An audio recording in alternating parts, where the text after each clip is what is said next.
Ya Rasulullah, ya Nabi, ya Nabi, ya Nabi, ya Nabi, ya Nabi, ya Nabi, ya Rasulullah. Assalamualaikum warahmatullahi wabarakatuh. Ya Halo teman-teman, ya Nabi, perkenalkan ya saya Nabi, Lia Fiansi dan ini adik saya Yanti Syifa dan Latifah Asmania Zulfa. Halo teman-teman. Nah, teman-teman, sekarang kami akan bercerita. Kami akan bercerita tentang Masa kelahiran Rasulullah Sallallahu Alaihi Wasallam. teman-teman. Tahu tidak sekarang ini bulan apa? Atau Vidya dan Zulfa mungkin bisa bantu? Kan sekarang bulan Oktober. Bukan, maksudnya di kalender Hijriyah. Oh, menurut kalender Hijriyah, sekarang sudah masuk bulan Rabiul Awal. Nah, betul Zulfa. Tahu tidak apa keistimewaan bulan Rabiul Awal? Tahu dong, Apa? bulan kelahiran Nabi Muhammad Sallallahu Alaihi Wasallam. Minggu lalu kami pergi ke rumah kakek. Dan kakek kami menceritakan tentang kisah Nabi besar Muhammad Sallallahu Alaihi Wasallam. Kata beliau, kita harus tahu sejarah Nabi dari masa kelahirannya sampai wafatnya untuk menambah iman kita. Nah, sekarang kami akan menceritakannya kembali kepada teman-teman. Dengarkan ya. Jauh sebelum kelahiran Rasulullah, Allah telah mengabarkan akan adanya Nabi akhir zaman, penutup dari para nabi. Kehadiran Rasulullah telah disebut-sebut dalam kitab sebelum Al-Quran, yakni dalam kitab Taurat dan Injil. Nabi lahir di kampung Bani Hashim di kota Mekah pada Senin 12 Rabiul Awal pada tahun Gajah atau bertepatan dengan 23 April 571 Masehi, tepatnya 2 bulan setelah pasukan Gajah menyerang kota Mekah. Tapi Zulfa, sebagian juga ada yang berpendapat bahwa Nabi lahir pada tanggal 9 Rabiul Awal bertepatan dengan tanggal 20 April 571 Masehi. Tapi kebanyakan ulama sudah sepakat bahwa Nabi Muhammad SAW lahir pada tanggal 12 Rabiul Awal. Teman-teman, menjelang kelahiran Nabi, langit, bumi, dan seluruh isinya menyambut dengan gembira. Ada banyak peristiwa menjelang kelahirannya.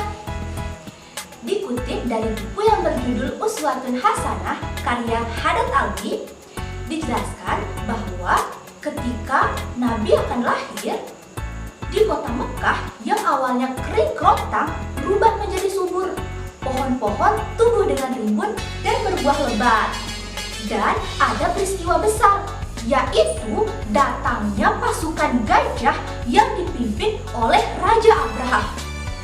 Pasukan gajah yang dipimpin oleh Raja Abraha ini hendak menghancurkan Ka'bah. Zulfa, masih ingat tidak ceritanya? Masih ingat dong? Boleh ceritakan lagi kan? Boleh. Dikisahkan Abraha adalah seorang raja yang kejam dan arogan. Beberapa bulan menjelang kelahiran Nabi Muhammad SAW, Abraha dan pasukannya bergerak menuju Mekah, hendak menghancurkan Ka'bah. Saat itu Ka'bah tanpa perlindungan manusia, lantaran penduduk Mekah pergi mengungsi ke bukit-bukit. Tapi Allah menggagalkan penyerbuan itu dengan mukjizatnya, seperti dikisahkan dalam surah Al-Fil. Iya, bacakan dong surah Al-Fil. Boleh? Bismillahirrahmanirrahim. Alam tara kaifa fa'ala rabbuka bi ashabil fil.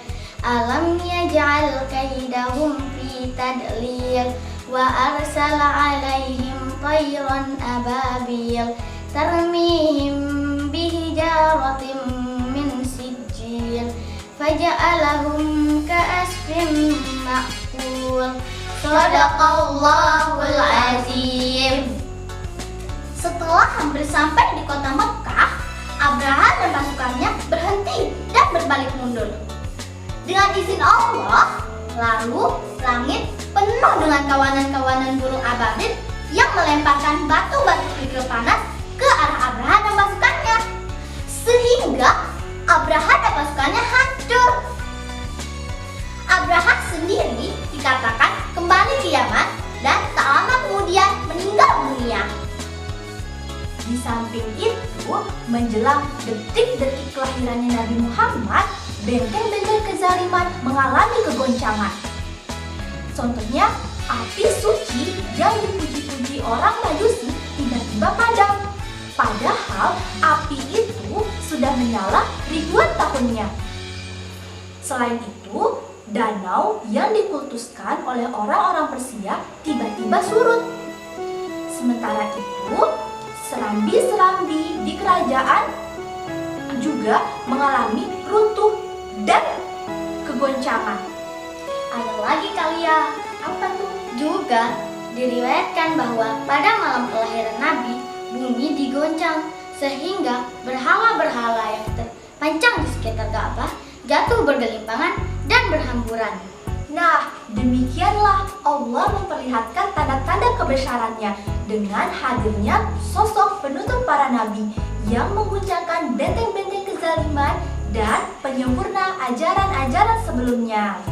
Teman-teman, dalam Sirah Nabawiyah diriwayatkan bahwa Ibunda Rasulullah SAW berkata, "Ketika aku melahirkannya, keluar cahaya dari fajarku menerangi kerajaan negeri Syam."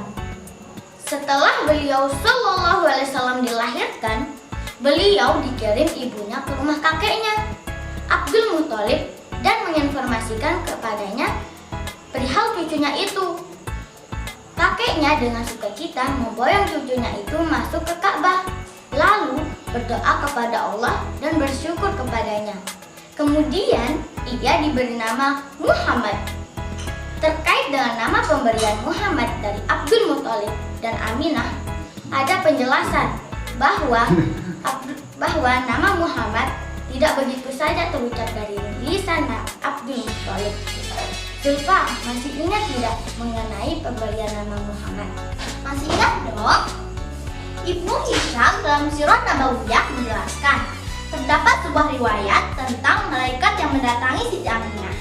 Malaikat itu memberitahu Siti Aminah bahwa dirinya sedang mengandung seseorang pemimpin umat. Malaikat pun menyuruh Aminah untuk ketika bayi itu lahir untuk berdoa agar bayi itu dilindungi oleh Allah dari tiap-tiap kejahatan dan orang-orang yang hasut. Malaikat pun menyuruh Aminah untuk menamai bayi itu Muhammad. Sementara itu, Imam Abu Qasim Al-Suhaili juga menjelaskan bahwa kakek Rasulullah Abdul Muthalib juga memperoleh nama Muhammad berdasarkan mimpinya. Dalam mimpinya, Abdul Muthalib melihat rantai emas keluar dari tulang punggungnya. Ujung-ujung rantai emas itu menyebar ke langit, bumi, timur, dan barat. Rantai emas itu berubah menjadi pohon yang mengeluarkan cahaya.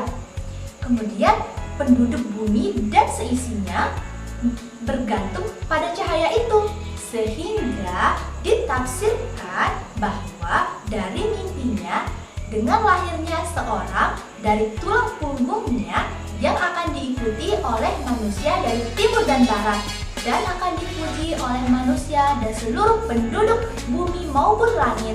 Oleh karena itulah Abdul Muthalib memberinya dengan nama Muhammad yang artinya terpuji. Nah, begitulah ceritanya teman-teman. Semoga bermanfaat ya dan menambah wawasan. Apabila ada salah dan kata, mohon dimaafkan. Wassalamualaikum warahmatullahi wabarakatuh.